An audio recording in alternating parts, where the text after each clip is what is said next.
Bienvenue dans cet épisode sur Mars en Balance que je pense que certains d'entre vous attendaient impatiemment et je suis ravie de le faire moi aussi car il y a beaucoup de porteurs de cette position astrale sur Astro by Gis, non seulement du côté des personnes qui ont un badge présent et à venir et votre chère podcasteuse Ghislaine en elle-même, moi, qui a cette position avec laquelle je suis plutôt familière, ainsi que Mars en Scorpion et Mars en Capricorne. Donc j'espère que vous allez en profiter. N'hésitez pas à le partager si ça vous plaît et si vous trouvez ça intéressant. Mars en Balance est donc débile, Mars ici. Pour le dire autrement, Mars est en détriment car il est en exil dans ce signe vénusien avec lequel il s'oppose doublement. Il s'oppose, pour rappel, à Vénus par le taureau, Vénus en taureau en opposition avec Mars en scorpion et Vénus en balance en opposition avec Mars en bélier. Et donc, ce que ça signifie simplement, c'est que l'agressivité que symbolise Mars se reporte sur autrui. Car autrui, en astrologie, c'est la balance, c'est toujours l'altérité. Là où le bélier, c'est soi-même. Et donc, c'est les autres qui vont vivre qui vont réveiller ces désirs, cette passion, cette violence de la part des porteurs de Mars en balance. Elle n'est pas intrinsèque comme elle peut l'être avec un Mars en bélier qui, lui, est un provocateur. Mars en balance est un défenseur. Bon. Et d'ailleurs, les réactions d'un Mars en balance sont souvent sur la défense. Ils sont d'ailleurs des personnes qui sont en général sur la défensive, hommes comme femmes, que ce soit dominant ou pas, car ils s'opposent encore une fois à Mars en domicile en bélier, qui lui est offensif, qui lui attaque. Mars, vous savez, c'est la guerre. Et je m'excuse que j'avais fait une erreur une fois en vous disant que Mars ce n'est pas l'attaque, c'est la défense. Je pensais à Mars en Capricorne, qui lui est l'image de la défense par excellence, mais qui s'est aussi attaqué. On va en parler quand on parlera de Mars en Capricorne pour comprendre la nuance. La défense, c'est un principe saturnien en lui-même, là où l'attaque, c'est un principe martien. Et donc, Mars est dans le signe, pour rappel, d'exaltation de Saturne. C'est pour ça que j'en parle. Et donc, les porteurs sont aussi souvent, naturellement, des personnes qui suscitent facilement des controverses, des contestations quand ils s'expriment, qui sollicitent des polémiques et des débats. Alors, autant vous dire, sans vouloir trop m'étendre sur ma vie, que depuis que je suis sur Internet, ça doit faire depuis le 2018, quand je comptabilise toutes les chaînes que j'ai créées, ça fait donc 6 ans. Je pense que chaque chaîne que j'ai créée m'a valu des controverses très violentes la plupart du temps. Mais bon, c'est en ligne, donc, et aussi je pense que les gens finissent par passer à autre chose car c'est Internet. Mais aussi dans ma vie personnelle, quand j'exprime certaines de mes opinions qui souvent sont très tranchées, mais qui en réalité sont toujours, qui ont toujours une bonne part de tolérance parce que j'ai beaucoup de Sagittaire et je suis l'incarnation de la tolérance, pour tout à fait honnête. C'est juste que j'ai des avis, j'ai une opinion et la tolérance n'appartient à personne, n'appartient à aucun être humain. Il n'y en a aucun qui peut dire qu'il est propriétaire et que donc tout ce que tu dis, ce n'est pas tolérant. Et sachant que je ne suis pas politicienne, donc en fait... j'exprime mon opinion comme n'importe quel citoyen est libre de le faire, vous voyez. Mais voilà, j'ai souvent des opinions à contre-courant, comme on dirait sur Internet, unpopular, et ce qui fait en sorte que je m'attire facilement des critiques acerbes et des polémiques pour un tout ou pour un rien. Et vous verrez notre chaîne encore petite à ce stade, au moment où je vous parle, on est en fin 2024, mais à l'avenir, vous verrez très certainement, ne serait-ce que dans mon approche de l'astrologie qui suscite déjà de la controverse, j'apprends d'astrologues qui sont controversés de nos jours. Donc voilà, on est vraiment tourné vers ça, surtout si Mars est lié au caractère ou Mars est lié à la personnalité, donc maître de la première maison, maître de la troisième, maître de la 9e maison, qui signifie vraiment comment est la personne, ou simplement la position de Mars, on saura exactement où est-ce que cette personne va susciter ce type de réaction en fait. Donc par exemple, moi j'ai Mars dans la 6e maison, c'est en général dans mon travail. Car en général, quand je m'exprime sur un sujet, c'est lié à mon travail, à mon business en fait. Je viens pas juste partager mes opinions comme ça dans le vent. Même si je ne méprise pas les gens qui le font, car tout le monde est libre de parler. Je pense qu'il y a beaucoup de gens qui oublient. Je pense que c'est notre monde, notre société actuelle qui est fait comme ça n'a pas toujours été le cas, que une opinion, la liberté d'expression, elle va dans tous les sens. C'est-à-dire que si toi, tu te l'octroies, tout le monde se l'octroie en fait. Tout le monde y a droit, même si tu n'es pas d'accord, même si ça t'énerve, même si ça t'offusque. Les gens aussi ont le droit de s'exprimer. Et c'est pas parce que quelqu'un a une opinion différente de la tienne que forcément elle est mauvaise. Qui es-tu? Tu vois, il y a des gens qui oublient ça. Ou aussi, surtout quand ils sont... je dirais quand ils sont emportés par l'esprit de groupe, quand ils ont l'impression que beaucoup de gens pensent comme eux, dès que quelqu'un ne pense pas comme eux, c'est un rejet assez violent. Et voilà, après, c'est aussi valable pour les scorpions. Mais les scorpions, c'est différent parce que souvent les gens les écoutent, mais en secret, vous voyez. C'est nous, les Mars en balance, là, quand on nous écoute, on vient toujours nous contester. C'est toujours ça. Mais je pense que quand on est scorpion et qu'on a ça, ça doit être encore plus dur, pour le coup. Je pense à Frank Ocean, qui doit avoir une sacrée vie, et j'adorais parler de lui, car c'est un artiste passionnant pour le coup. J'en avais parlé une fois l'année dernière, n'hésitez pas, pour les personnes qui ont un badge, il y a un épisode sur Frank Ocean, où j'ai un peu parlé de lui, et si vous voulez qu'on en reparle encore plus longuement, n'hésitez pas à me le dire. Mais voilà, je trouve que c'est très important de souligner le fait que Mars en balance souvent suscite des polémiques. Ils vont pas forcément le créer. Je vous dis, Mars ici, pour le rappel, Mars est dans le signe vénusien et dans le signe saturnien. Donc on a Mars, la guerre, l'hostilité, l'attaque, le combat, la lutte qui s'oppose donc à la sympathie vénusienne que peuvent attirer les balances, et aussi à la rigueur saturnienne, à l'intrépidité. Aussi, Mars s'oppose, ou du moins est en carré, on peut dire plutôt comme ça, en carré avec Saturne, Saturne en Capricorne du coup, qui est à domicile. Donc ce Mars s'oppose à l'indulgence vénusienne d'un côté, et le pardon par Vénus exaltée en Poisson, et au jugement saturnien. Et d'un autre côté aussi, la foi et le scepticisme des Saturniens en général. Et donc, c'est ça qui fait en sorte que je pense que quand on a Mars en balance, lorsqu'on s'exprime, ce n'est pas dans une volonté de créer la polémique. On peut le faire, un Mars en Scorpion, en Bélier, et un Mars parfois en Sagittaire un peu mal orienté. Là, c'est soi-même, c'est juste un jugement qu'on émet. N'oubliez pas que Mars est dans le signe du jugement. C'est d'ailleurs pour ça que les juges, les magistrats, les critiques en général, les combattants, les militants, les militaires aussi, et les personnes, les avocats qui font des plaidoyers par exemple, sont très bons pour ça, car ce sont justement les personnes qui savent prendre des situations à contre-courant et savoir défendre ce qui doit être défendu. Ce sont des personnes qui prennent souvent certaines causes sociales, ça dépend desquelles, très à cœur. Donc ça dépend des aspects de Mars. Moi, j'ai tendance à prendre les causes sociales féminines à cœur. Vous voyez que parfois la manière dont je parle, je pense que ça se traduit que je suis une féministe, mais pas une féministe basique, traditionnelle, ou comme les gens se la caricaturent. Je défends souvent des idées qui peuvent parfois paraître au désavantage des femmes contre les femmes, alors que dans le fond, pas vraiment en fait, quand on creuse bien le sujet. Et d'ailleurs, j'aurai l'occasion de le démontrer, je pense, à plusieurs reprises. Mais aussi, il y a d'autres personnes que vous regardez comme Dakota Johnson, qui a joué dans Christian Grey. C'est un film très important, je pense, pour une certaine génération. Vous avez d'autres personnes à qui je pense. Vous avez Nicole Kidman, qui aussi joue des rôles assez intéressant pour ceux qui connaissent un peu bien sa carrière. C'est une actrice.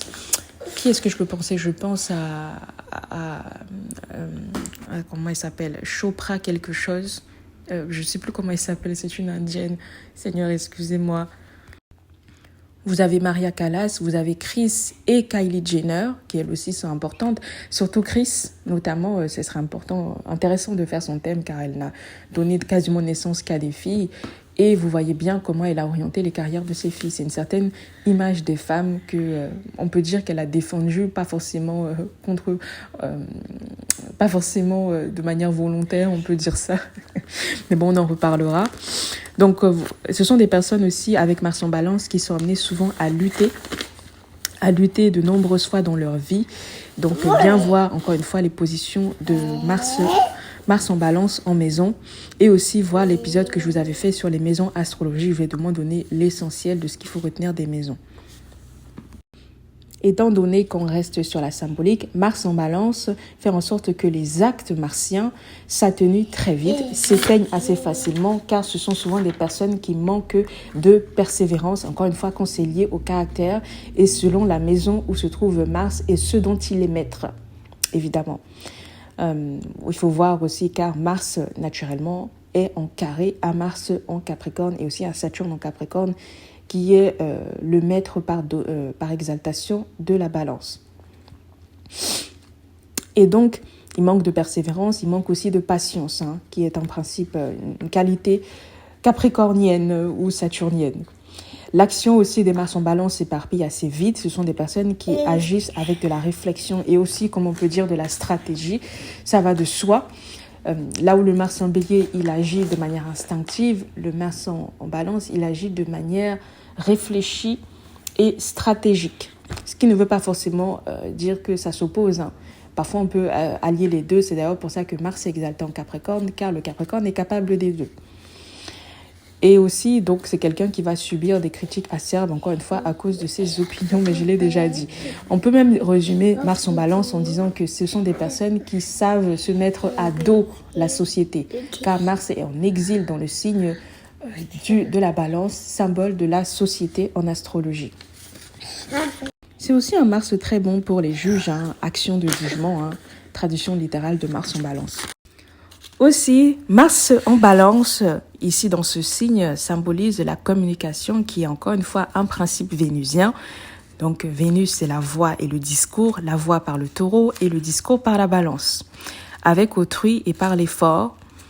Et donc, pour le dire de manière plus fluide, Mars symbolise une communication avec autrui par l'effort, par la décision, par le jugement et parfois la violence. Donc ça peut être la violence physique.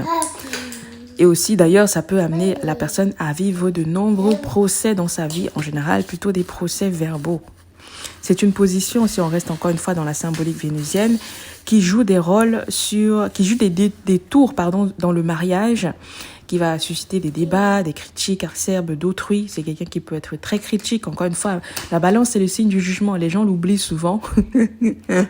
Mais les balances sont souvent, parfois peuvent se montrer plus intrépides que les capricornes, car ils ont cette froideur-là. Saturne exaltant en Capricorne, donc Saturne exagère ses principes dans le signe de la balance. Il n'est pas juste froid et naturel comme Saturne dans le signe du Capricorne. C'est un peu, on peut dire dénaturé, mais reboosté, on peut dire. Vous voyez ? Et donc, tous les traits qu'on reproche parfois aux Saturniens se retrouvent exagérés chez les balances.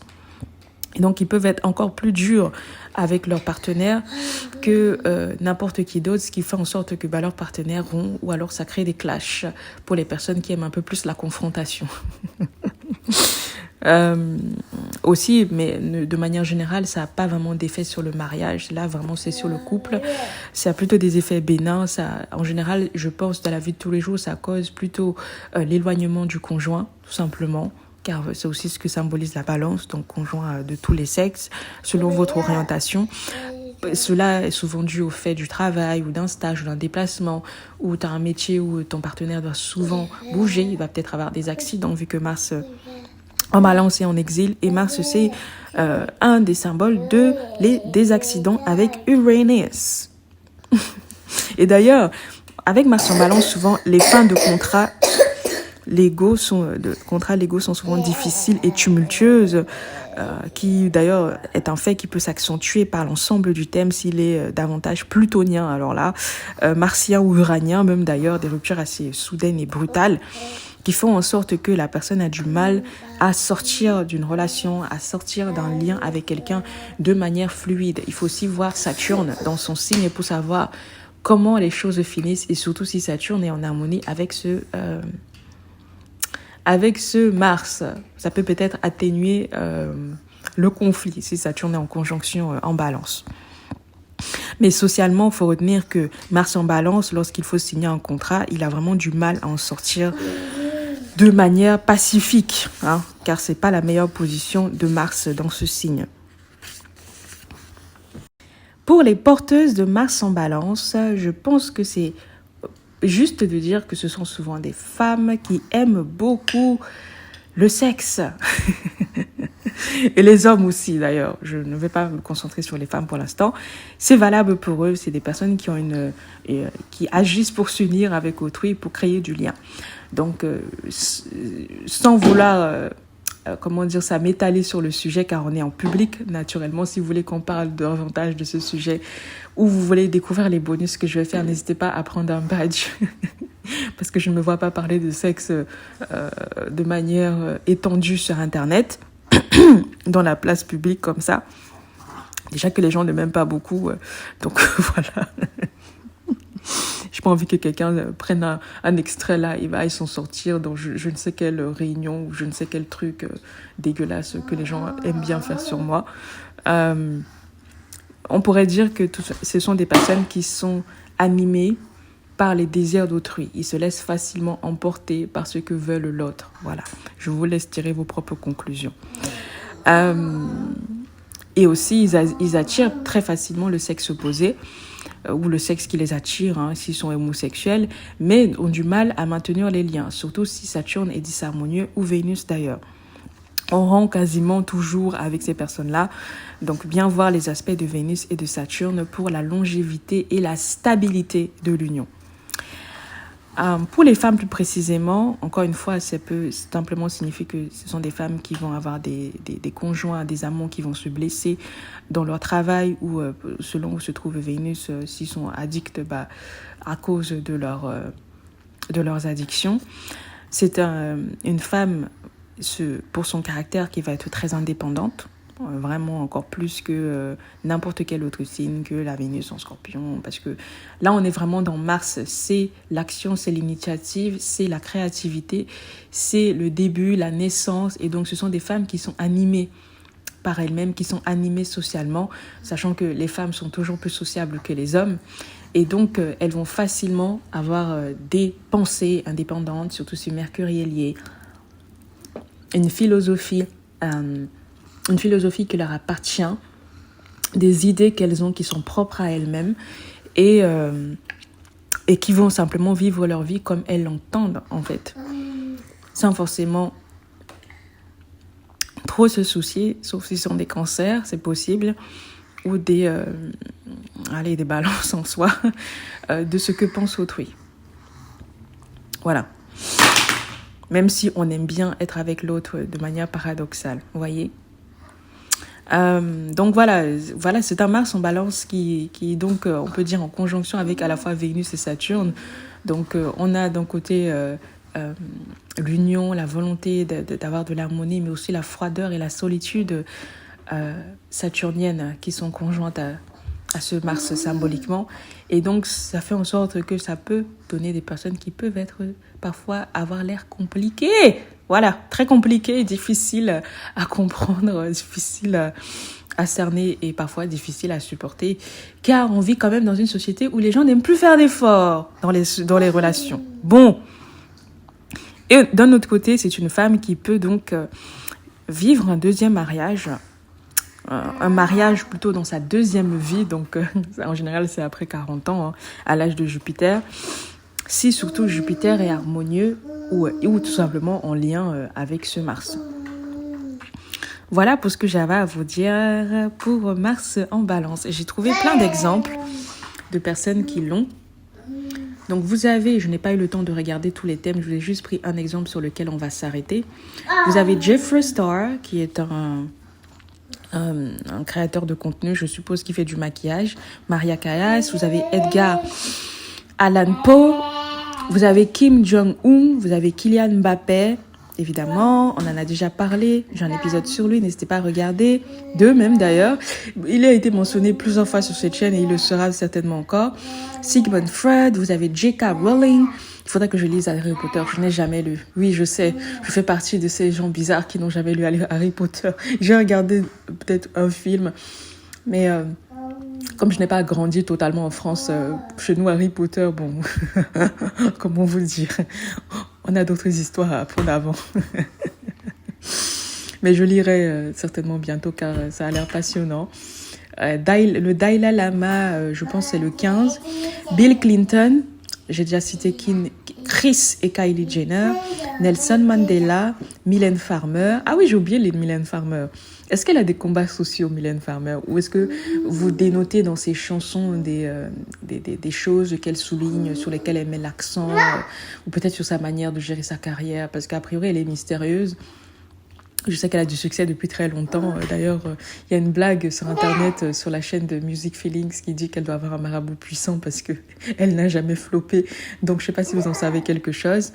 Vous avez Abraham Lincoln et vous avez la personne sur laquelle je veux m'arrêter aujourd'hui qui est Dakota Johnson. Alors, Dakota Johnson, c'est notre chère Anna dans 50 Shades of Grey, les films. Comment vous dire, c'est très intéressant. On en avait parlé une fois avec les badgers. Dakota Johnson, donc elle a un amant qui s'appelle Christian Grey, pour ceux qui n'auraient par hasard pas regardé le film. Alors je tiens à préciser tout de suite que je n'ai pas lu le livre parce que c'est basé sur des écrits et donc je ne sais pas exactement si l'histoire qui est traduite dans le film est la même de manière fidèle que celle dans le livre. Ça m'étonnerait car c'est rarement le cas. Car je pense que l'histoire écrite dans le livre, elle est beaucoup moins, on va dire, marketable de nos jours que je suppute, hein, c'est vraiment mon intuition, je n'ai pas lu encore une fois. Je n'ai même pas regardé des résumés, mais je sais en fait que le film que j'ai vu là, je pense pas que quelqu'un a écrit un livre comme ça. Sinon, ça serait passé à la trappe. Clairement, bon. Ça, c'est moi, ça. Et donc, dans le film Christian Grey, vous voyez bien qu'elle se laisse porter par les désirs de Christian. Bon, elle a déjà Mars en balance qui est soumis à Vénus en scorpion. Donc, c'est une femme qui a des désirs qu'elle cache. Et elle rencontre des amants qui cachent aussi leurs désirs. Pour le coup, avec cette Vénus dans le signe du scorpion. Et je vous avais parlé de Vénus en scorpion. Ça m'a d'ailleurs valu une polémique. Hein? Beaucoup de vidéos, beaucoup de réponses, beaucoup d'énergie gaspillée pour ce sujet. Mais voilà, je vous avais dit que souvent Vénus en scorpion, soit les excès sexuels, comme un peu Vénus en sagittaire, mais différemment dans le sens où on les subit, soit parce qu'on subit des sévices, ou soit parce que on n'arrive pas à régler sa sexualité. Elle est déséquilibrée par excellence avec Vénus dans le signe du scorpion, en fait. Et donc, soit ça peut donner un excès de sexualité, donc ce que certains appellent, ce n'est pas un jugement personnel, de l'hypersexualisation, c'est vraiment juste pour vous illustrer le mot, ou alors une frigidité, en fait. Mais dans tous les cas, ce n'est pas équilibré. Et donc, c'est quelqu'un qui n'a pas une sexualité qu'on peut dire qu'elle assume pleinement. Déjà, elle a le soleil en balance, conjoint à Mars. 2 astres débiles. Bon. Et donc là, vu qu'on veut se concentrer sur son amant, ce que représente Mars dans le thème d'une femme, elle a une volonté, ce mec-là, il a une volonté et des actes qui sont pas bien calibrés. Ensuite, c'est un homme qui veut la contrôler et qui veut la dominer. Vous remarquez dans son thème de naissance, je vous avais dit que les actrices, leur rôle majeur, les rôles qui les rendent célèbres, sur lesquels on les reconnaît comme, pour rester sur Harry Potter, je ne sais plus comment il s'appelle l'acteur Harry Potter, en fait, dans nos têtes, peu importe le rôle qu'il joue, ce sera toujours Harry Potter. C'est pareil pour Mr Bean, c'est pareil pour Sherlock. Comment il s'appelle? Le mec qui a joué dans... le mec qui a joué dans son nom me sort de la tête là, dans James Bond, voilà, tous ces personnes là, peu importe les rôles qu'ils jouent, ils seront toujours James Bond. Et donc le rôle le plus important de Dakota Johnson à ce jour, c'est 50 Shades of Grey. Moi je pourrais jamais m'imaginer m'enlever l'image où on la fouette on la tâche et tout ça. Moi j'ai des images très claires d'elle où elle est en train de manger avec Christian, où il a mis un sextoy dans les parties en public et il a fait avoir un orgasme en public. Elle avait une robe rouge, je me souviens, moi je n'oublierai jamais ces images. Donc en fait c'est un rôle qui la colle à la peau. Et donc son amant est marqué par ce Mars en balance. Et Mars, dans son thème, en balance, il est en carré avec Saturne en Capricorne. Oui, Saturne en Capricorne, dans la 12e, je crois. et qui est d'ailleurs puissant dans son domicile. Donc c'est pour ça que je vous dis qu'il la contrôle, parce que Saturne est plus puissant que Mars dans cet aspect. Ensuite, c'est un Christian Grey qui l'empêche de bouger, car il l'attache littéralement. On ne peut pas faire plus littéral que ça. Il l'attache à chaque fois qu'il veut avoir des relations avec elle. Il faut toujours qu'elle soit immobilisée, comme s'il ne pouvait pas avoir un désir pour elle sans qu'elle bouge. Et vous voyez que dans le premier film ou dans le deuxième, je ne sais plus, elle se bat. C'est un exploit lorsqu'ils arrivent à faire l'amour sans qu'elle soit attachée. Et d'un autre côté aussi, c'est quelqu'un qui lui impose des moyens de transport. Pareil, donc Mars est maître de la troisième maison, la circulation, les mouvements. Et qu'elle d'ailleurs, elle aime faire en autonomie, puisque la maison 3, sa maison 3 est en bélier. Bon. Et c'est pareil, ça fait un carré à Saturne. Donc déjà, ça crée des conflits. Vous voyez qu'à un moment donné, elle a un chauffeur qui vient la chercher et elle décide de marcher. Ça me fait rire cette scène, je ne m'oublierai jamais parce que je le regardais avec ma tante. Elle me disait, punaise, moi je suis là à porter des courses lourdes. Putain, si je pouvais avoir un mec comme ça. Toi, on te donne le taxi, tu peux faire marcher, mais tu veux prouver quoi? Franchement, il ne faut jamais regarder des films comme ça avec ses aînés. C'était trop. En plus, c'est elle qui avait forcé pour qu'on regarde ensemble. Bref. Voilà, ensuite Christian Grey, je vais pas le faire de manière étendue parce qu'il faudrait que je regarde le film, car je pense que je peux vous donner plein d'exemples comme ça. C'est un amant qui a une addiction à la douleur, on peut le dire clairement. Il a un soleil conjoint à Mars carré à Neptune, vous savez ce que c'est Neptune, en plus c'est dans la 10e. Un homme qui exerce aussi un pouvoir puissant sur elle, un pouvoir financier puissant sur elle. Mars est carré Jupiter en Cancer, qui est maître de la 2e maison en Poisson. Et il lui impose, on peut dire, cette protection, ses valeurs, c'est sa manière d'être, etc. Et d'ailleurs, je pense que, pour être tout à fait honnête, pour ceux qui ont regardé le livre, qui ont lu, je pense que ça doit être vrai qu'ils ne finissent pas ensemble. Car moi, ce mariage, ils sont pas très bons pour Dakota, pour Anna, pour le coup. Donc voilà pour ce que j'ai à vous dire sur Mars en Balance. Écoutez, je suis ravie de vous avoir parlé. C'est un plaisir. N'hésitez pas à me dire ce que vous en avez pensé de cet épisode. Et s'il y a un profil que j'ai cité qui vous intéresse, n'hésitez pas à me le dire et à me faire un don pour que j'en parle. Car oui, sur Tipeee, les gens me font déjà des dons. Donc n'hésitez pas à suivre le mouvement. Ou sur YouTube, vous avez les super stickers que vous pouvez faire directement dans les chats lors des lives en prenant un badge supérieur quand même, parce que le badge basique vous allez attendre. En tout cas, merci de m'avoir suivi et puis on se retrouve très bientôt pour Mars en Scorpion. Oh là là, je sens que je vais encore me faire des ennemis, mais j'assume, c'est toute ma vie ça. Comme un philosophe dit au Cameroun, on ne pleure pas, c'est interdit de pleurer. Allez, salut.